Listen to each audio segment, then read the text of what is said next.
लक्षवेधीचं तर असं झालं आहे की अजितदादाच्या अपघाती निधनाची चौकशी व्हावी यासाठी 23 तारखेला अधिवेशन सुरू झालं. त्याच्या दुसऱ्या दिवशी आम्ही सगळं दाखल केलं किंवा त्याची चर्चा होऊ द्या. आणि जेव्हा सभागृहामध्ये गदारोळ झाला त्याच्यानंतर ATCने 4 विमानं त्यांची ग्राउंडेड केली होती. ती जर पहिली केली असती तर अजितदादाचा जीव वाचला असता. सोबत भाई जगताप आहेत. काय सांगणार गल्फ कंट्रीजमध्ये जे युद्ध छेडलं गेलं आहे त्यामुळं भारतीयांचं जीवन जे आहे ते आता या ठिकाणी अडचणीत आलेलं पाहायला मिळतं आहे. घरगुती गॅस असेल, त्यानंतर डिझेल पेट्रोलचा जो तुटवडा या ठिकाणी निर्माण झाला आहे त्या संदर्भात काय वाटतं आहे? आता अधिवेशन चालू आहे, त्यावर काही चर्चा झाली आहे सामान्यांच्या प्रश्नावर? त्यांच्यावर ती चर्चा होतेच, परंतु शासन इतकं हवेत आहे, केंद्राचं सुद्धा आणि राज्याचं सुद्धा. आखाती हे जे युद्ध सुरू होऊन आज 11वा दिवस आहे. 11 दिवसामध्ये तुम्हाला त्याच्या ह्या व्यवस्था तर करायला हव्या, कारण आपण गॅस असेल, तेल असेल त्यांच्यावर अवलंबून आहोत. आणि तिकडे ट्रम्पला सरेंडर जाणं, हे जाणं ते ते ते चाललेलंच आहे. त्यामुळे केंद्र सरकार आणि राज्य सरकार ज्याला कम्प्लिटली फेल्युअर या बाबतीमध्ये आहेत. आता जे मी काही बातम्या पाहिल्या किंवा आम्हाला बातम्या पाठवतात काही लोक, हॉटेल इंडस्ट्री, रेस्टॉरंट इंडस्ट्री आणि हॉटेल इंडस्ट्री ही येत्या 2-3 दिवस असं चाललं ना तर ते कम्प्लिटली बंद होईल. त्या हॉटेलपेक्षा त्याच्यात ज्यांची रोजीरोटी आहे, लाखो कामगारांचं काय, ह्याची साधी जाण नसावी सरकारला आणि त्याची हे करायला नको.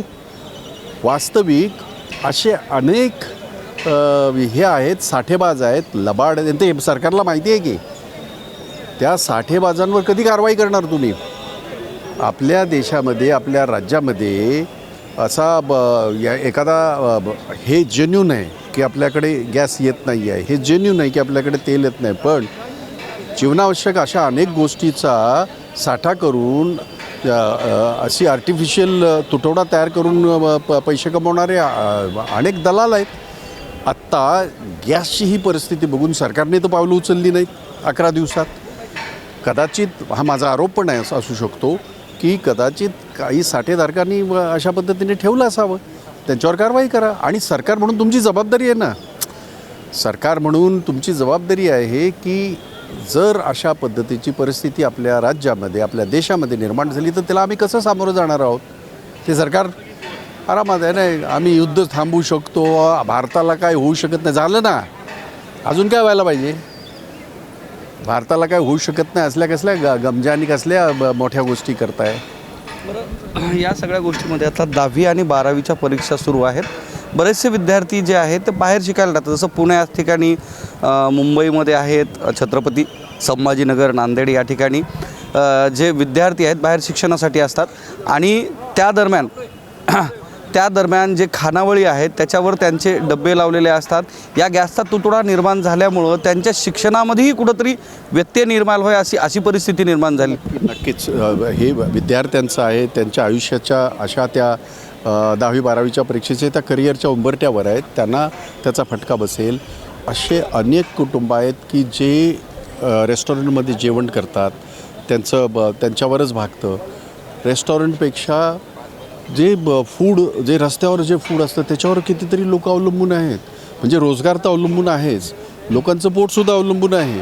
त्यामुळे हे इतकं गंभीर होईपर्यंत सरकार फक्त हवेमध्ये आहे की आपल्या देशाला काही होऊ देणार नाही. होऊ देणार नाही म्हणजे काय झालं ना, आज ती मुलं त्यांचे आयुष्य बर्बाद व्हायची वेळ आली. ते लाखो कुटुंबाचा रोजगार जर उद्या बंद झाला तर सरकार काय त्यांना पैसे देणार आहे का?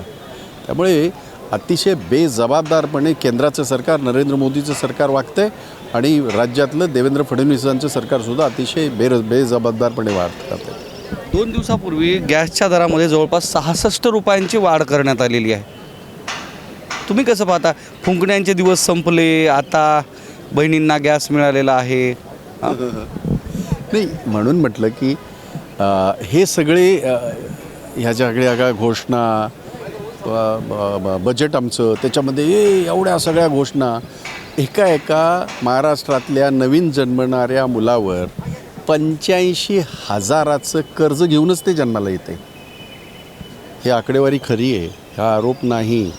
हे तुम्हा आम्हाला सगळ्यांच्या डोक्यावर प्रत्येकाच्या 85,000चं कर्ज आहे. कारण 10 लाख कोटी रुपयाचं कर्ज राज्यावर आहे. आणि तरीसुद्धा जर तुम्ही बघितलं असेल एकदम ह्याच्यामध्ये मुख्यमंत्री खाली घोषणा काय करतात आहेत, वरती काय घोषणा करतात आहे, वरती उपमुख्यमंत्री हे एकनाथ शिंदे शेरोशायरी काय करतात आहेत. तुमचं यावरून असं म्हणायचं आहे का की राज्यातल्या जनतेला विकण्याचं काम या सरकारने केलं आहे? ते राज्याच्या जनतेने तुम्हाला निवडून दिले, या आमच्या लाडक्या बहिणीने निवडून दिले. आता लाडक्या बहिणीचा नवरा जर उद्या कामावर जाऊ शकला नाही तर लाडक्या बहिणीच्या घरामध्ये जेवण कसं बनेल? लाडक्या बहिणीच्या घरी गॅस गेला नाही तर जेवण कसं बनेल? ह्याची जाण तुम्हाला आहे का? हा माझा सवाल आहे त्यांना. त्यामुळे विकलं वगैरे असल्या मी खालच्या थरावर जाऊन मी असलं काही कसली मी वक्तव्य तसली करत नाही. पण ही गोष्ट खरी आहे की तुम्ही महाराष्ट्रातल्या जनतेच्या त्यांचा जो राग आहे त्याची प्रतीक्षा करू नका. कारण अतिशय वाईट परिस्थिती सर्वसामान्याची आहे. गॅसचे ह्याचे तर पैसे वाढले, पेट्रोलचे पैसे वाढले. हे तर फार मोठ्या भीमगर्जना करत होते ना की आम्ही वाढू देणार नाही. सगळंच वाढलं आहे की काय राहिलं आहे. त्यामुळे आणि एक गोष्ट लक्षात घ्या, जेव्हा पेट्रोलचे दर वाढतात तेव्हा सगळ्या ह्याचे दर वाढतात.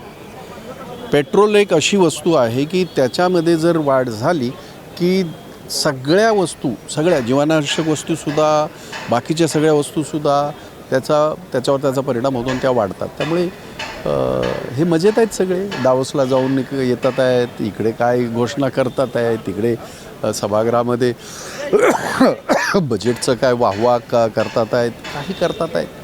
बरं, या सगळ्या गोष्टींमध्ये गेल्या 2 प्रश्न फक्त की या सगळ्या गोष्टींमध्ये गेल्या 2 दिवसापासून मराठवाड्यात आणि महाराष्ट्रामधल्या वेगवेगळ्या जिल्ह्यामध्ये पेट्रोल आणि डिझेल खरेदी करण्यासाठी नागरिकांच्या रांगा लागल्या. सरकारनं अद्याप काही आव्हान केलेलं नाही आणि लोकांमध्ये एक वेगळं वातावरण असलेलं पाहायला मिळतं.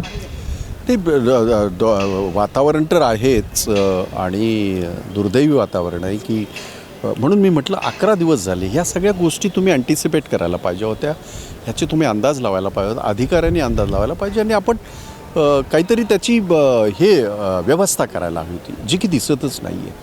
आणि आज 11वा दिवस झाला. ह्याच्यापेक्षा येणारे पुढचे 48 तास इतके आव्हानात्मक आहेत. धडाधड हे सगळं बंद होईल बघा. आणि हे मी नाही म्हणत आहेत, त्या संघटना आपल्या पत्रकारांजवळ बोलतात आहेत, मीडियावर बोलतात आहेत. कधी जाग येणार आहे सरकारला?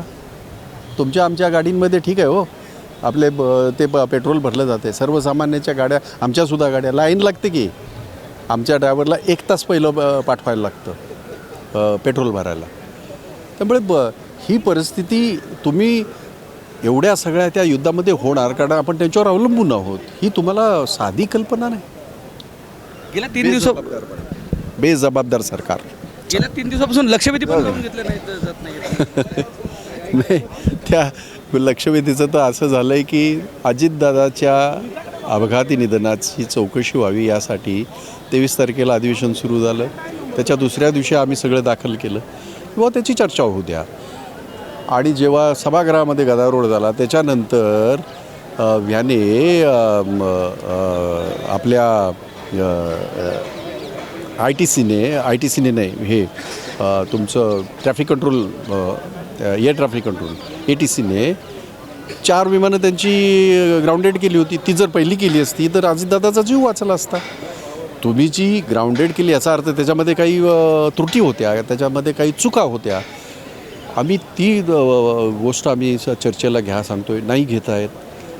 ह्या जीवनावश्यक वस्तू आणि ह्या गॅसच्या ह्याच्यामध्ये त्याची चर्चेला घ्या, नाही घेत आहेत.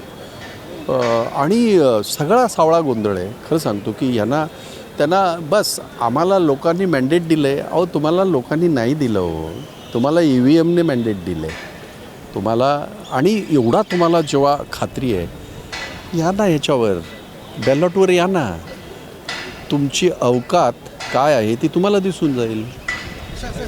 तर हे होते भाई जगताप ज्यांनी गल्फ कंट्रीजमधील जे काही युद्धजन्य आता परिस्थिती आहे, जे युद्ध छेडले गेले त्याच्यामुळं डिझेल, पेट्रोल आणि गॅसचे जे वाढलेले दर आहे त्याचा भडका उडताना पाहायला मिळतो आहे, ज्यामुळे सर्वसामान्यांचे जे दर आहे जगणं जे आहे ते आता मुश्किल होऊन बसल्याचं मत त्यांनी यावेळी व्यक्त केलं आहे. कॅमेरामन सुधाकरसह मी धनंजय सोळंके, टाइम्स नाव मराठी, विधान भवन, मुंबई.